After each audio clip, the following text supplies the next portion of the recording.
Debold, senior editor of Enlightened X magazine. This new study that's been done that has shown that women are less happy than they have been since the 70s, that at the start of the women's movement, women appear to be happier than they're reporting now. Now, there are a lot of different ways to think about what that means and what that's about. It could be that women were too locked into being good women than to say that they were unhappy. I mean, that could be part of it. It could be just, greater honesty on women's part. But I think that if you look at what's happened over the last almost 40 years, women's role, which is the role that women has given women dignity, that women have been known for, have been identified with, which is being caretakers, being the ones who kind of hold the hearth together, that hold the heart of culture, has become optional. It's not something that you have to do anymore. It's not seen as, we hope that women's roles will be valued more, but those traditional roles still have not been, are still not seen as the most valuable part of culture. And so it's like the thing by which we've known ourselves and that we have, by which we've understood how to be in the world has been made not so necessary. And yet the world of work, the workplace is still very much structured as if it's for, men who have wives at home, who are taking care of the kids. So we're in a very funny place. We're kind of, at a point of real transition in the culture. And I think that a large part of women's unhappiness has to do with not feeling where they're supposed to be. And I think the thing is that there isn't a supposed to be anymore.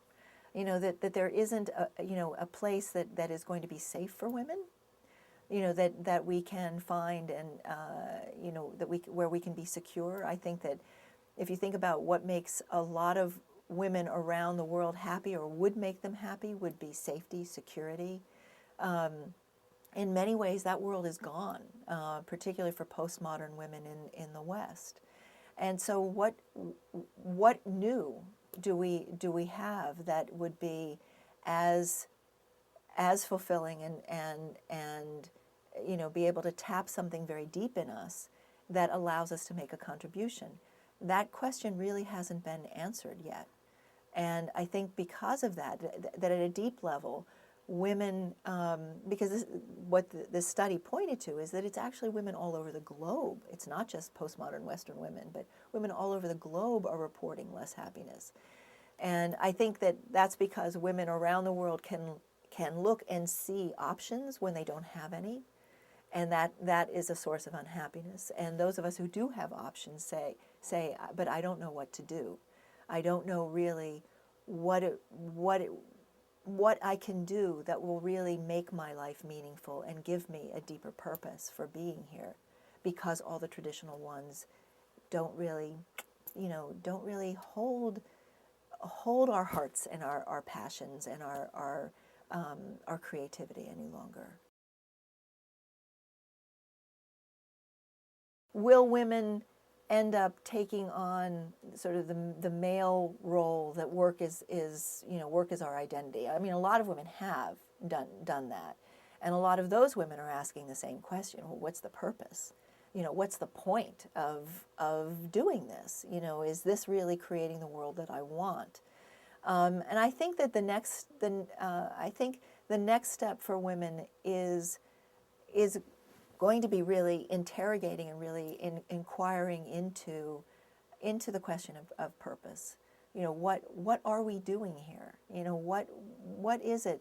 What can we build together? What can we create together? How can we come together to be a force in culture? I was talking to someone today who is a very very well-respected convener of large processes, like the kinds of things that have been done, like at the UN or these sort of international convenings, and I said something about women needing to find a deeper authority in themselves, and finding a deeper purpose from that authority. And he said, yes, because women give up. And I think that, a lot of businesses at this point see that investing in women is difficult because women often leave. It's like, why would I train someone for 7 years and then have her split? And women are saying, and why do I want to be there when I don't really feel that it's making a difference? So I think that there's going to be a new and energized conversation about, well, what are we doing here?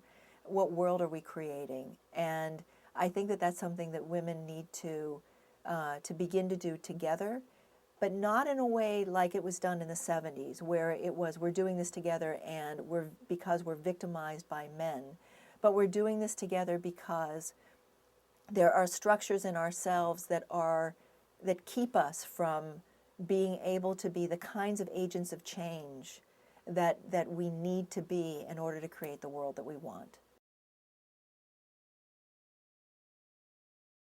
No, I think men have a need for purpose, and I think if you look at younger men, and you look at men in their 20s, 30s, sort of the Gen X and Gen Y generations, I think part of what is going on there is they're saying, what's the point?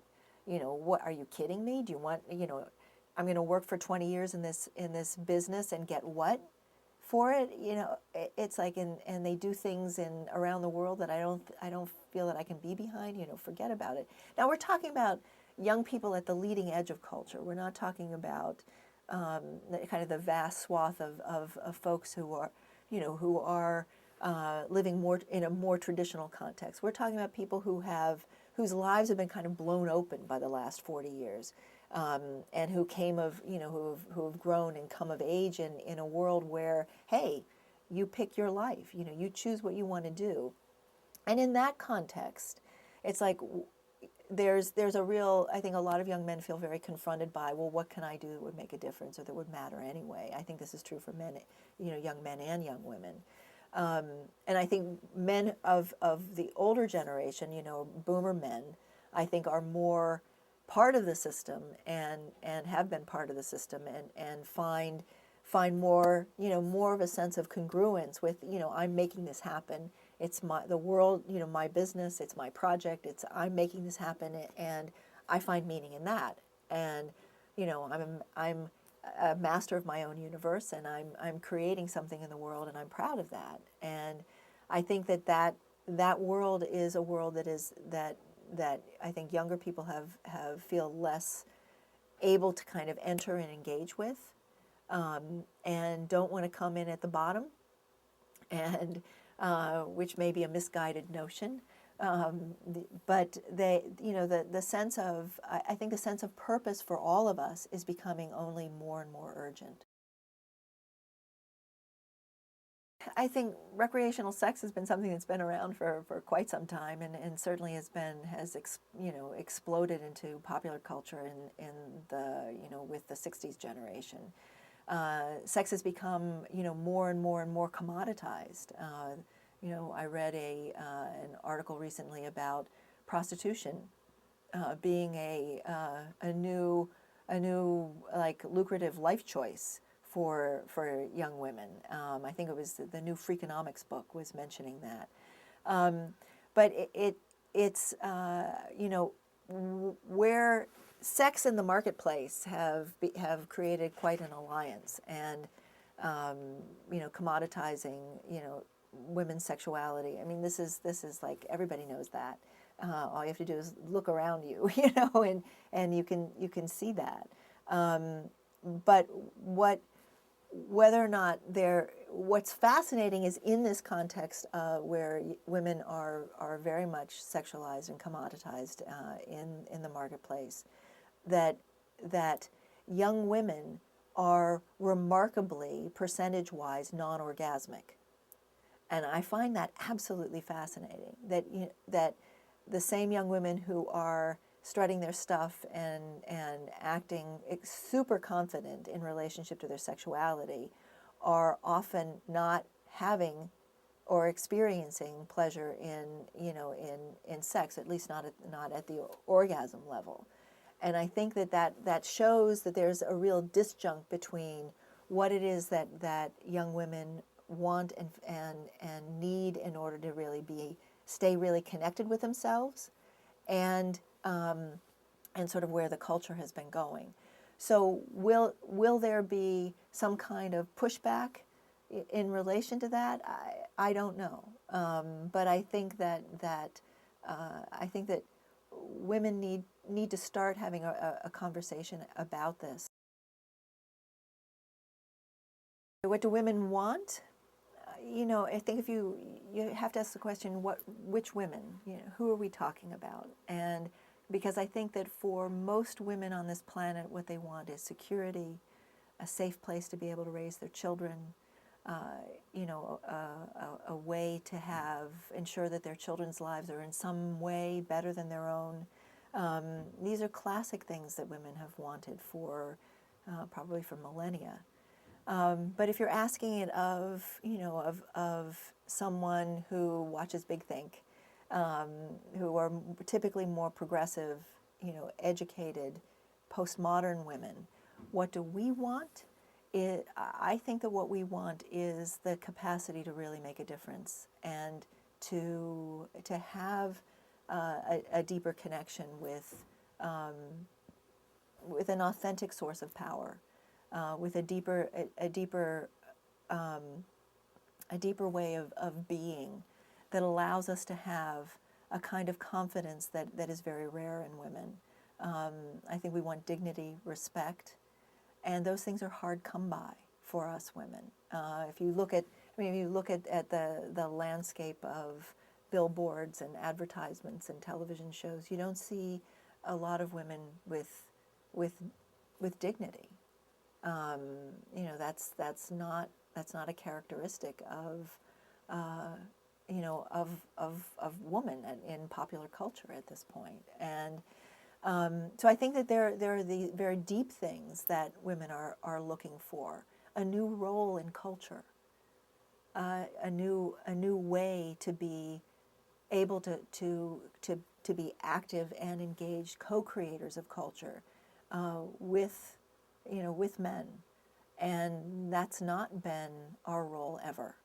And I think that women are hungry to be able to do that. And the thing is, we often give up long before we ever even really start to make any headway, or we give up too easily on that dream of making a difference and having a deeper purpose and authenticity and authority.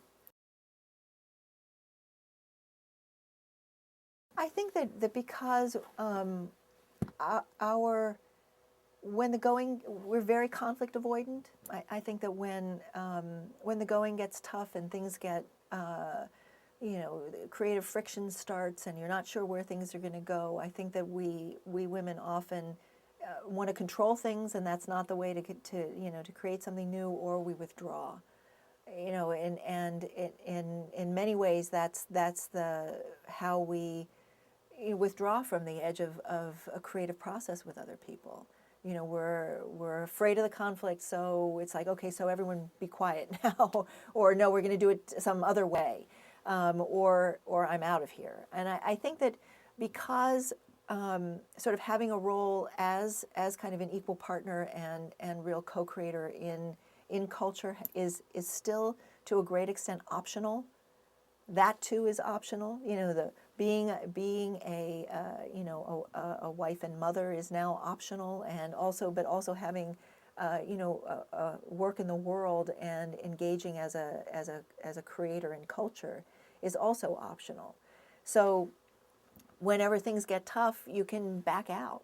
And I think that there are very, very deep reasons why kind of a kind of backing away and self-protection is kind of almost an instinctive reaction in women to things when they get charged and when they get tough. and to be able to sort of be in touch with a deeper creative impulse that allows you to really engage and allows you to engage creatively and with that kind of creativity that you don't know where it's going to go, you don't know what's going to happen next, you're not sure, you know, whether or not the room's going to explode, someone's going to get upset, you don't know what's going to happen. You know, to be able to really drive from that place in yourself, that's not a place that women are accustomed to being, you know, to coming from. And as a result, we often opt out, give up, and back down.